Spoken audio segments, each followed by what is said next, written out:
Welcome to a new episode of Journey of a Soul. Today is an episode for every young girl, for every woman, struggling to belong, struggling to be seen as her own self. Women and girls living with the values that maybe the peer pressure, maybe the social media, maybe some close family member are pushing, that they cannot live up to their values. Mariam, welcome to my podcast. At last! Thank you for having me. No, I mean, you really have quite a journey, and I really admire it. I admire every step in it, and I would like people to see like the other side of Mariam that maybe no one knows and know nothing about. Yeah. So first I want to start by saying that I know that you came here in the US when you was 10, right? Mm-hmm. Okay. Yes. So 10, you were conscious, like you were aware of everything. You were aware of, it was quite a change. Like there's, of course, I think there was a culture shock. Yes. Right? So I would say I was aware of moving, but I couldn't process it. I don't think I was at the age where I can process how my life was changing, but I was aware that my life was going to change. I think coming to Utah specifically was just like a very big culture shock, because what I imagined school to be was almost what I saw on Disney Channel or Netflix. And it's different than Utah. Very different. And I think a lot of them are just based in other places. I think regardless, it would have been a culture shock, Utah or some other place. But yeah, I remember I didn't realize the difference until I actually went to school. Because when I moved here, it was during summer vacation. So then when I was going to school on the first day, I was like, I'm scared. I was so excited until I stepped out of the car, and then that's when all the fear kicked in, and then it hit me. Because when you're 10, you can't process things, you can't process the change. And then when school started, it made me realize, I'm not going to be with my friends anymore. Or I'm not going to see my best friend or my neighbor or my family, and that's when things started to sink in. Did people accept you back then? I wouldn't say they didn't accept, but I think I didn't accept myself.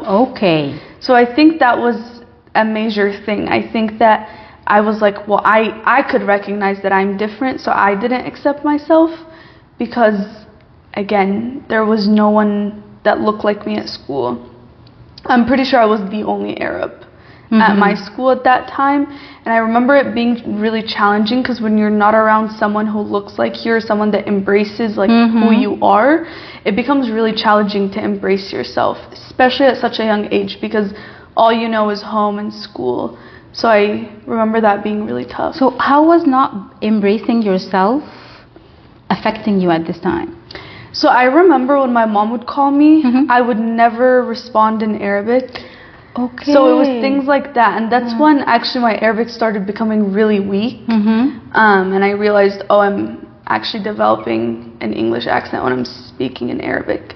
And I remember that was probably like the lowest point of it all. I wouldn't respond in Arabic. I'm pretty sure until I actually became a visible Muslim, people didn't know that I was Muslim, and unless they saw my mom pick me up from school. I think it was things like that. I didn't know how to be like myself or represent my culture, but also fit in Western wise, if that made sense. But and we can talk about that more. So was it hard keeping up with the change along the years? I would say so. I would say yeah. However, I think when I entered high school, that's when the change, I realized, okay, well, why do I have to be one or the other? Why can I only be American, or why can I only be Egyptian? Why can't I be both? So there was like a turning point. There was a turning point, and I would say the turning point happened my senior year of high school. I wore the hijab my first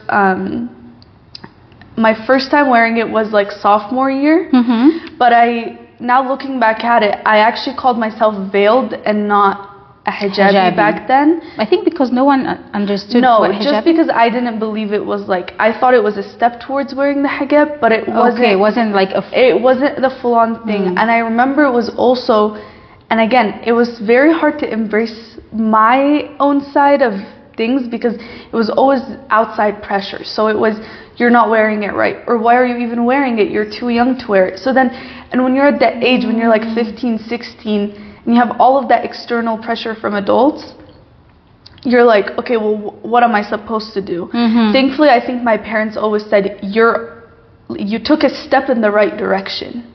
Like they never thought that I was gonna wear it to begin with. And then when I did wear it, they were like, okay, well, you took a step in the right direction and you're supposed to evolve. If you were perfect from the beginning, then what's the point? Yes, and then I really respect what they said. Yeah, and I agree. And that's, I would say that's what helped me. But yeah, some people in Egypt would say, you were too young, like why are you wearing it? Some would say, take it off, you're not wearing it right. And I think those were very conflicting. But opinions. These are the Egyptian point of view, Egyptian people point of view. And still people here too. Okay. Like the adults that were in our community here said the same thing. But then I became visibly aware of like, okay, I am Muslim to people now. And that's when I realized the reason it's not that people didn't accept me, is that I didn't accept myself. So then I wasn't even like willing to answer their questions about my religion. I remember when I'd be fasting during Ramadan, they'd be like, why are you fasting? And I'm like, oh, I'm just fasting. But I wouldn't explain to them. So I can't blame it on people when I myself wasn't willing to explain to them. But then taking the step to be visibly Muslim allowed me to, I need to have like answers to people's questions. And that's when I started to learn more about Islam on my own. So after wearing the hijab? Yeah. Okay, this brings me to a question. Like the moment that you decided to wear the headscarf, to wear the hijab, what? It was a step towards, okay, I'm really sick of having to explain to people why I do things or why I am the way I am. And then the second thing was I wanted to learn about my religion more. I think that when you are growing up in an environment, like in Egypt, you don't really think about your religion. Because people around you are Muslim, you hear the adhan, like the call to prayer. It's just very like, it's normal. Yeah. But then coming here, you kind of have to choose it for yourself. And that's when I realized, I was like, I'm going to choose to learn about it. But wasn't it like, and because I had this struggle when I first came here, was it like you're intentionally showing that you are a Muslim? Like visibly Muslim? Yeah, I think, it was really funny because people would be surprised that I am Muslim once they saw my mom. Okay. And then I didn't show anything. No, like, yes. Okay. No. And then so I became really sick of that. I'm like, why is everyone surprised? I'm just gonna become visibly Muslim. Because like, how else am I gonna, like, I'm not gonna go around saying, hey, I'm Muslim. Like, I just wanted people to know that I am. So I don't remember my thought, like my exact thought process, but I do remember starting then. I like wanted to learn about Islam, and it was a very bumpy ride. Like I don't think it was like perfect in any way, shape or form, but I think if I hadn't taken the step then, I don't think I would have been as willing to take it down the line. Because I think I would have wanted it to be more perfect down the line, and it was never going to be perfect. Yeah, and nothing is never perfect. It's but one step at a time. But I was someone who was very spontaneous back then. Now I'm a little bit more of like things have to be at least the way I want it to be. So I think I'm glad that I did it back then. Was I doing it right? Probably not. But there's always room to grow, is what I learned from that experience. I like this. So have you ever experienced, like, once you started wearing the hijab, like, have you ever experienced a hate incident or something like that? Yeah, I think I'm very lucky, alhamdulillah, that I haven't. But I wouldn't say like an actual hate crime or any incident. I would say sometimes there will be a little bit of microaggression, or when people like will first meet me, they'll talk to me in a really loud way. As if I don't understand English or if I can't hear them. But then they'll talk to me and then they'll be like, oh, she understands what I'm saying. Yeah. So it's things like that. But I will say, I think that, again, people are willing to understand and meet you.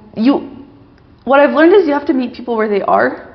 It's not obviously we live in a world where it's very easy to learn about things and understand other parts of the world and why people practice religion the way that they do and why they worship the way that they do. But at the end of the day, I cut them a little bit of grace, because especially Islam is it's become a very political religion online. And I don't think a lot of the information online is true. And if you're not part of that group, you're not going to be able to tell what's right and what's wrong. So I cut them a little bit of grace, and I'm always willing to explain to people. And I think that's why I put it on to begin with, is that I wanted to explain to people, and that point came along when I was willing to embrace who I am. Yeah, and when I first came here, I worked as an interior design in a company, and then whenever any client came to the building and they saw me, they gave me the look, the look. Yeah. And then some of them didn't even want to deal with me, work with me. I remember one incident that I went out of the building. I kept crying for a while, and then came back, and months later, this woman, this client, she came to me to work with me. Yeah. So I think I gained her trust, whatever. I think I did something right. Yes. So yeah, I know what it feels like, and especially here in Utah, people are very nice. They are super nice, and I think some of them didn't see a hijab before. Yes. This is the first experience. This is the first encounter. Yeah. That they. So it's funny that you say that. So when I started working, people have obviously I'm one of 2 hijabis at my workplace. Okay, but nice. Yes. 2 hijabis. Yes. And I'm very outward about my identity now. I think it's, hi, I'm Mariam, I'm Egyptian. That's pretty much my tagline. But they were saying that because they've learned about Islam through me and about the Middle East through me, now when they see a hijabi in the street or while they're shopping, they understand why these women are choosing to be veiled or covered. And it made me super happy, because someone was like, I saw someone at Costco and they were a hijabi, and then I thought of you. And I understood why they were wearing that. So as if you're a tool for them to learn about Islam somehow. Yeah, and I think that's the comforting part, is that maybe God put us in this place so we can be a tool for people to learn. Always, I feel this always. Yeah. So you talked about the peer pressure, or the pressure when you first started wearing the hijab. Were you the first one in your age, in your friends, to wear hijab? Yeah. Okay, so I remember the first day, an uncle came up to me and he said, why are you wearing that? I said, I'm just wearing it, I decided to wear it. This is for old women, why are you wearing it? Okay. And I remember I cried. It was the first day of Eid, actually. That's when I first started wearing it. And I remember crying. I was super devastated. And I really wanted support at that point. But so that entire day I just kept getting questions on why I'm wearing it. And it wasn't Mabruk. It was why. And but I think now looking back at it, it's, that's their understanding of society, and that's how they want to understand things. But I'm glad that I didn't let it get to me more than it had already. Okay. So I want to focus a little bit about the journey, from 10 years old to 20 years old, 10 years. I love your journey. And you're still in the beginning, Mariam. So with the social media, the pressure, the perfect picture, the body standards, the beauty standards, everything. Did you feel like you ever missed something wearing the hijab, or? Sometimes I would. But then, what was example? So I loved styling my hair before wearing the hijab. I just loved straightening it. I loved curling it. I would put my hair in braids the night before I go to school and unbraid it. So things like that I really did miss. But that's why I took it one step at a time. So when I did start wearing the hijab or become veiled, I would still braid my hair and it would still show, but I didn't just cold turkey the process. Because obviously the norm is to go from one end to the other. I just knew that wasn't gonna work with me. But I think social media actually encouraged me to wear it better, because then I saw other girls my age wear it and how they styled their like their scarves, and then big companies came out like Vela, Veiled, all those companies. I think like watching those influencers has inspired me and changed my style to adapt to like the modesty standard. And I love your style, by the way. Oh, thank you. Yes. But yeah, I do think social media has helped in that manner.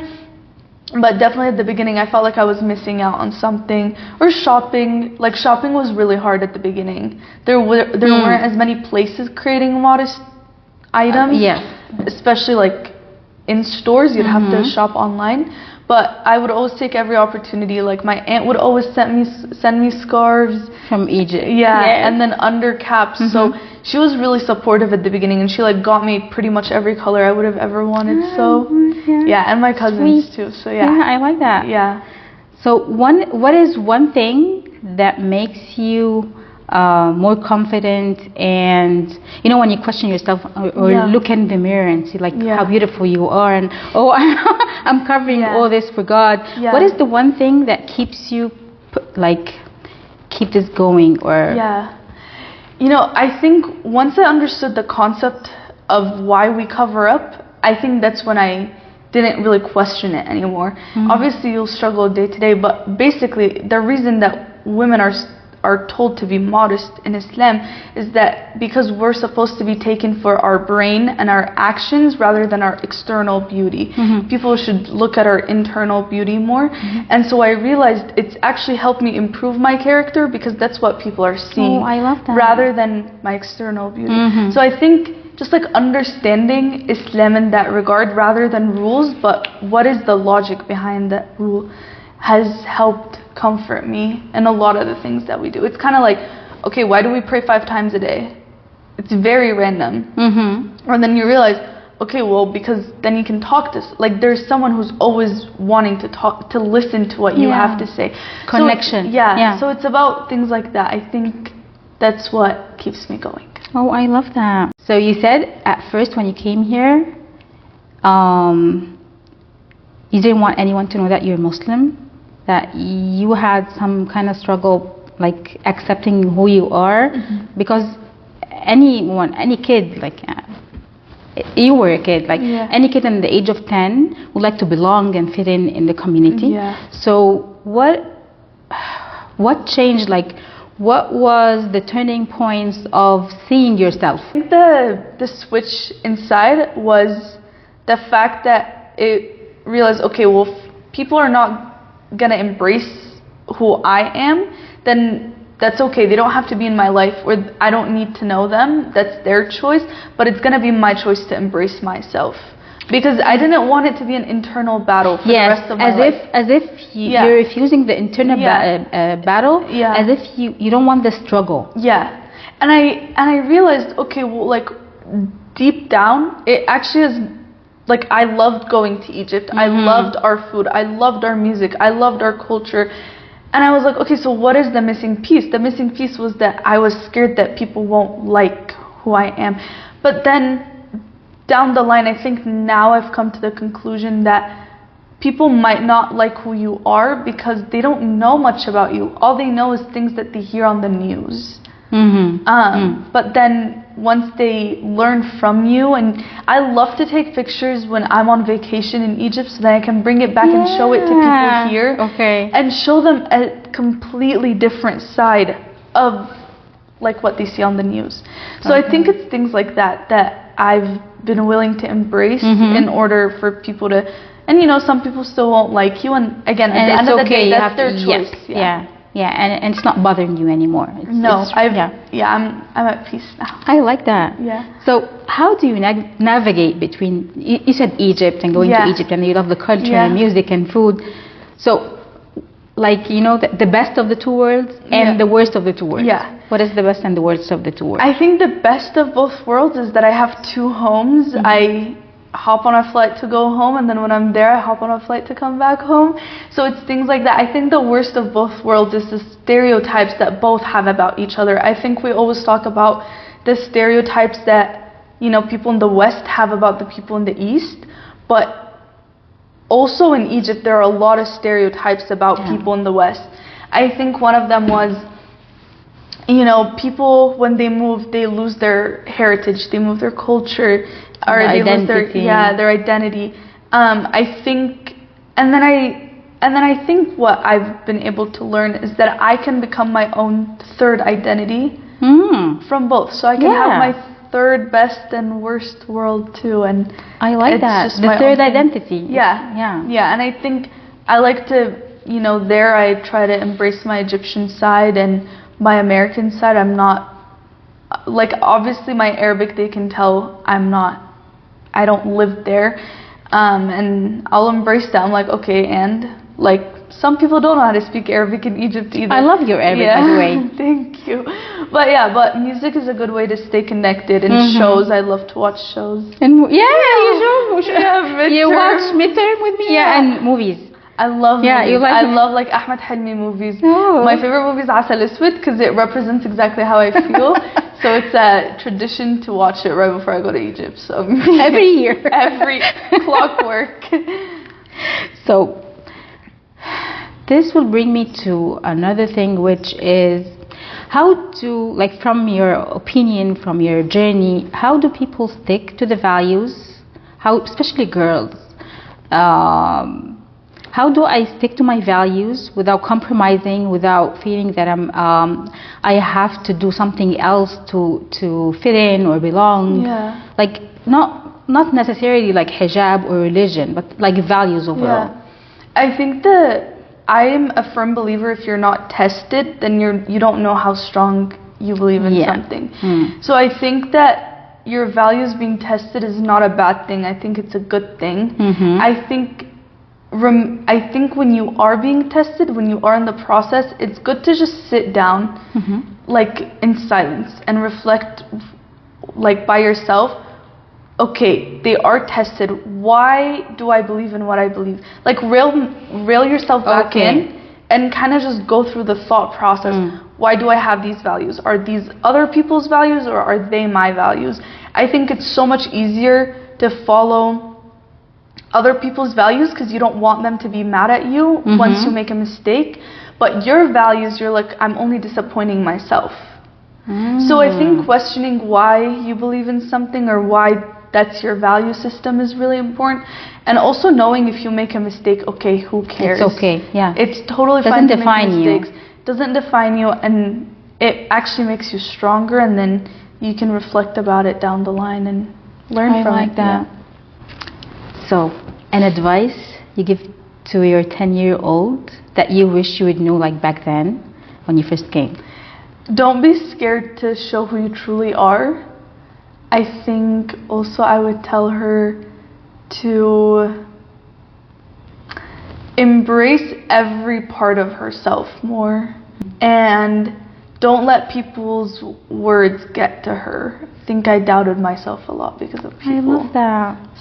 And I love that you went through the journey, that you're not doubting or questioning anything inside yourself. And I mean, there were things when I was like 11, 12, 13, people tell me to do, and I'd be like over my dead body, I'm never doing that. And then now for instance, I was always told you have to read, and I was like, I don't like reading. And then now I have like a mini library in my room because of how much I love reading now. But it was something I wasn't like the person where you can force me to do something. That was never me. I was always the person like I have to find the thing on my own. You wanted to take your own steps. Yeah. I love that. So I think never letting people's words get to you. So the last question is, a tradition or cultural practice that really makes you grounded?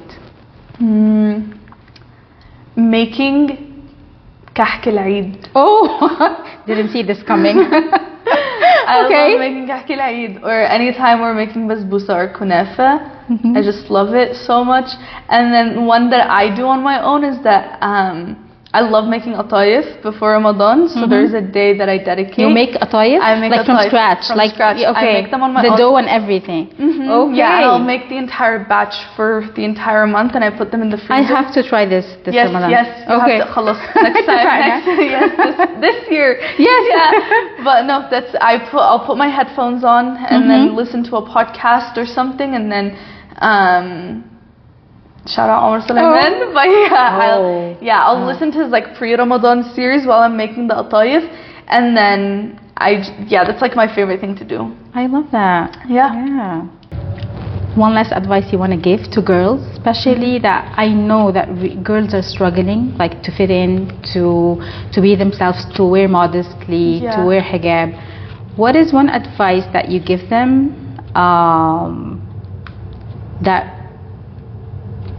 something that made a difference in your how did you I think what I perceive realized is when I was talking to my friends that do live in Egypt, they also say they don't fit in. So then it made me realize, okay, so no one actually ever fits in anywhere in the world. So I think you just create your own standard and you live to it. Don't live to anyone else's standard. I think realizing that will just change your life. I live it the way that I want to live it and with my own values, and you should do the same. I love it, Mariam. It was an honor having you here. Thank you. I hope I have you like lots of times again. I loved being here. Thank you so much. And congratulations on the people like us podcast. Thank you. Yes, guys, go listen. She's starting her own podcast. People like us. I love the idea. I hope everyone follows you and like get inspired. Thank you. And thank you for sharing your journey with us in A Journey of a Soul. I think it's an amazing of a journey and it's really inspiring. Thank you. And thank you for your support. See you next time. Bye. Bye.